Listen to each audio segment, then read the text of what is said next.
मित्रों, बंगाल में चुनाव का परिणाम आ चुका है, जहां पर बीजेपी ने एक तरफा जीत हासिल की है।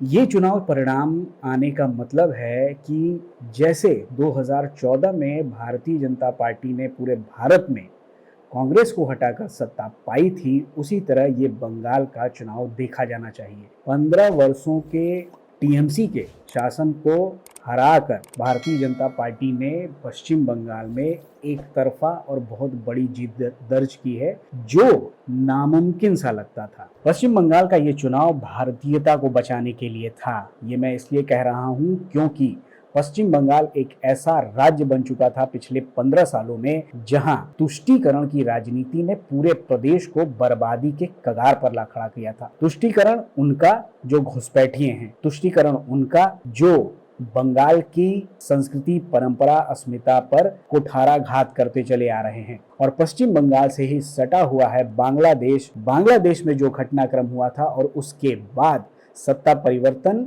और वहां पे हिंदुओं के साथ अत्याचार, ये जो घटना हुई थी, वो घटना पश्चिम बंगाल में न दोहराई जाए, इसके लिए 2026 में पश्चिम बंगाल की जनता ने सत्ता बदल दी है।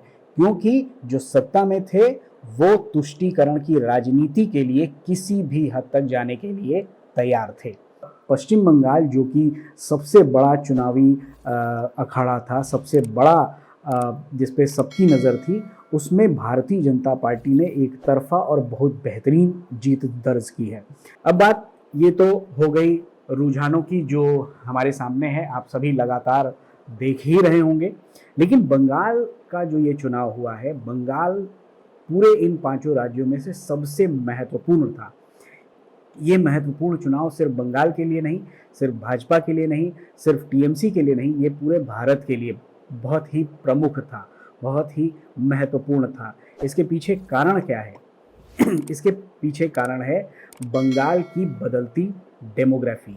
बंगाल में डेमोग्राफी चेंज इतना ज़्यादा हो रहा है, इस हद तक हो रहा है कि वहाँ पे रहने वाले जो बहुसंख्यक समुदाय है, वो सुकून से रहने की स्थिति में नहीं है, उनको पलायन करना पड़ रहा है।